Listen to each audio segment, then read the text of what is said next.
He hecho este vídeo para arrojar un poco de luz sobre el terrorismo islámico. La idea es que después de ver este vídeo nos podamos ubicar un poco en este tema que es de gran complejidad y en el que lamentablemente España está ahora envuelto.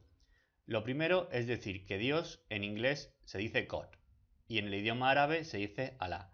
Pero muy importante aquí, el Dios de los cristianos, el de los judíos y el de los musulmanes es exactamente el mismo Dios. Una bicicleta es una bicicleta, lo digas en el idioma que lo digas. Si os acordáis de la película de los 10 mandamientos, Dios, llámese God o Alá, ayudó al pueblo de Israel a escapar de Egipto. Aquí aún no sabían que en el futuro se dividirían en las religiones que tenemos hoy día. O sea que gracias a Moisés escaparon personas cuyas descendencias serían cristianos, judíos o musulmanes. Son los eventos que ocurrieron después los que según su interpretación crearían las distintas religiones. Los cristianos lo fliparon con Cristo e hicieron de él la piedra angular de sus creencias. Los musulmanes reconocen que Cristo fue importante, pero consideran que el no va más vino después de Cristo con Mahoma. Y los judíos, bueno, pues siguen esperando a que Dios les envíe a alguien. Luego la división no es tan grande como con las religiones del lejano oriente. Todo alrededor del Mediterráneo tiene los mismos orígenes, el Dios de Adán y Eva. Otra cosa con lo que la gente se confunde es el término árabe. Un árabe no es más que una persona que habla árabe y comparte ciertos rasgos culturales comunes. Puede haber árabes judíos, árabes católicos, ateos o árabes jedis. Los musulmanes son ya los que creen en Mahoma, como el profeta de Dios. Hay musulmanes árabes, musulmanes españoles, musulmanes chinos y musulmanes esquimales. Dicho esto, un 90% de los árabes son musulmanes. Quedarse ahí sería muy simple, ya que al igual que los cristianos se dividen en católicos, protestantes y vete tú a saber qué más, los musulmanes se dividen en yariyíes, que son los más buena gente, que se llevan bien con todas las religiones, los chiíes, que igual, aunque más severos con el resto de religiones, no imponen el islam, y los suníes, que son los más duros y que cuando se juntan con los wahabitas da lugar a la imposición del islam por la fuerza en el mundo.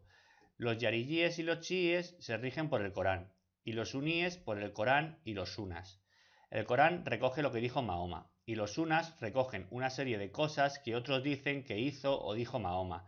Es donde está todo esto de las 72 vírgenes esperándote al morir y un sinfín de reglas que tienen que seguir los musulmanes adscritos a esta rama. O sea, tenemos yariyíes, chiíes y suníes. Estos en su versión light y en su versión hardcore, que es cuando se mezcla con el wahabismo. Esta versión más radical es lo que hay en Arabia Saudí y es lo que profesa el Estado Islámico. Los suníes y los chiíes se llevan a matar. Los países insignias de cada religión son Arabia Saudí para el sunismo e Irán para el chiismo. En sus gobiernos se ve la esencia de las dos ramas. Arabia Saudí es una monarquía absoluta que no tolera otras religiones, ni siquiera en la privacidad del hogar de cada uno, y que se rige por el Corán y una férrea interpretación de los sunas.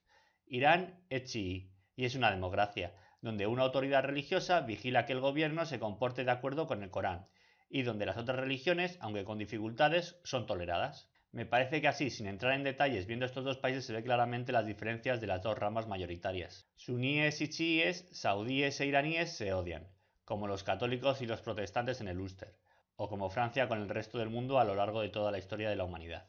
Y hablando de historia y con estas breves reseñas en mente, veamos cómo el devenir de la historia nos ha acabado trayendo un ISIS. Empezamos. Allá por el siglo XVIII, Muhammad ibn Abd al-Wahhab, perdón si lo he dicho mal, fundador del ya mencionado wahabismo, se une a la familia de los Saud y se lanzan a imponer sus ideas a todas las tribus de la península arábiga, hasta que topó con el Imperio Otomano, que por aquel entonces mantenía la paz entre la gran cantidad de culturas y religiones que lo componían, y no iba a permitir que unos locos les alteraran el gallinero. Dentro de estas barreras, los saudíes pues iban teniendo mejores y peores años, pero siempre se mantuvieron en su visión wahabita. Llegó la Primera Guerra Mundial y el Imperio Otomano entró en ella de parte de Alemania y el Imperio Austrohúngaro, lo que significaba ir en contra del Reino Unido. Al Reino Unido se le ocurrió una cosa. Aprovechando la multiculturalidad dentro del Imperio Otomano, enviaría a un oficial, el famoso Lawrence de Arabia, a pedir a tribus árabes residentes dentro de la parte de la península arábiga perteneciente al Imperio Otomano que atacaran ellos mismos al imperio desde dentro.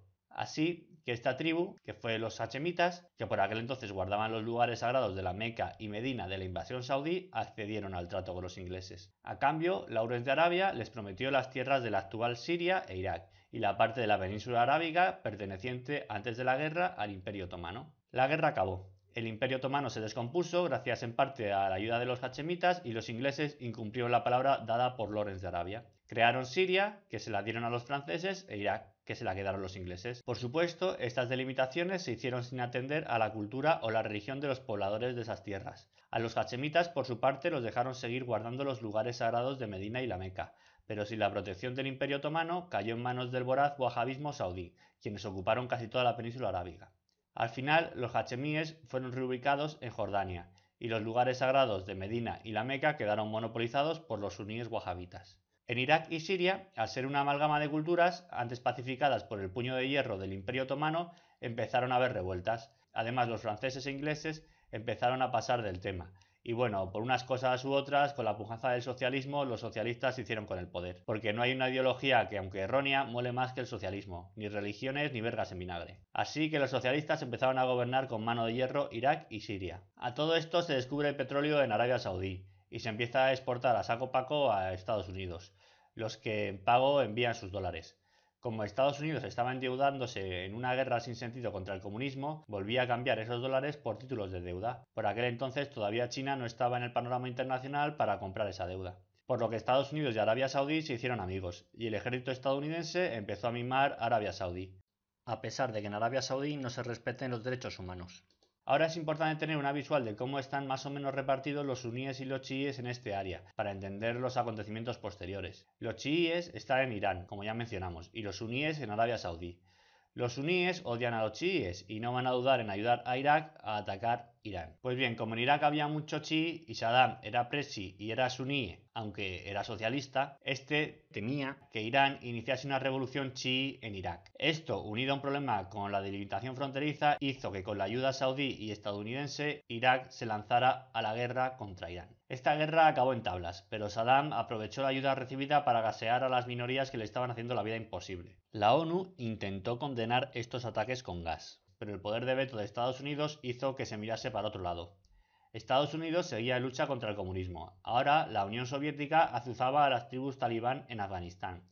Haciendo uso de la CIA, se usó el wahabismo para, a través de las escuelas islámicas en Pakistán que educaban a los niños de las familias sin recursos, se les lavase el cerebro con las ideas wahabitas y fuesen enviados a hacer la guerra santa contra los infieles comunistas en Afganistán. Por supuesto, esto hizo aumentar la radicalización en Afganistán y en Pakistán. Gracias a esto, los talibanes engrosaron sus filas en la lucha contra la Unión Soviética. Todo esto seguía cubriendo de deuda a Estados Unidos, aumentando el círculo vicioso. Ya la Unión Soviética cayó finalmente ella solita, y uno de esos talibanes proveniente de Arabia Saudí empezó a rebelarse contra la presencia de infieles estadounidenses en Tierra Santa, diciendo claramente que si Estados Unidos no dejaba de intervenir en los asuntos de Oriente Próximo, recibirían un duro golpe. Los saudíes lo miraban como niño malo, ya que a ellos por el momento la presencia norteamericana en el área les venía de perlas. Finalmente el ataque se produjo en base a esa demanda, pero el presidente estadounidense engañó a la población diciendo que les atacaban porque les tenían envidia debido a sus libertades. Así que volvió a emitir deuda, que esta vez ya sí podía comprar China, y se fue a la guerra.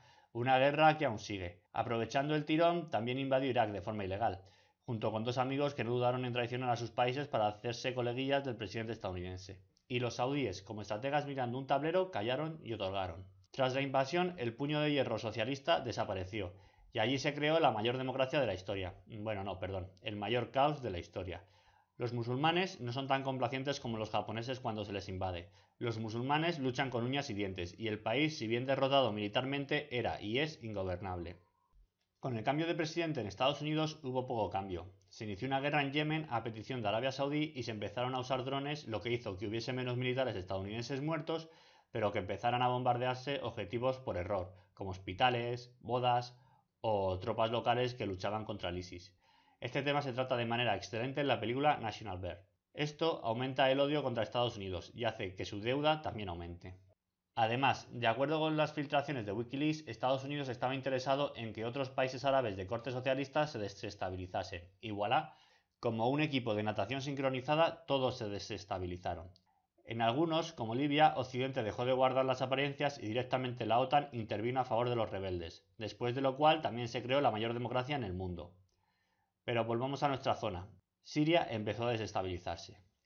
No es ningún secreto que Arabia Saudí financió las enseñanzas wahabitas en el caos iraquí y en las zonas desestabilizadas de Siria, y que la CIA entrenó a los rebeldes. Luego, aunque obviamente no hay pruebas de que el ISIS fuera creado a posta por la CIA y Arabia Saudí, desde luego abonaron el campo para que un movimiento como este pudiera surgir.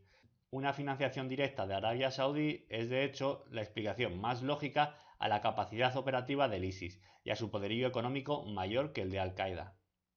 La enseñanza del wahabismo llega a las mezquitas de todo el mundo gracias a la financiación de los saudíes. Antes podían dar lugar simplemente a musulmanes más radicales en sus creencias, pero ahora, con el ISIS, con que en una mezquita se cuele un imán con capacidad para llevar lavado de cerebro al punto del atentado terrorista, pues ya te han hecho el lío. Las víctimas del lavado del cerebro son chavales jóvenes que en lo confuso de la adolescencia, en lugar de topar con el fascismo o el anarquismo, caen en las garras de este entramado y acaban atentando contra todo el mundo, perdiendo incluso la vida. Si te ha gustado este vídeo, puedes suscribirte a mi canal, donde tienes vídeos similares a este. Muchas gracias.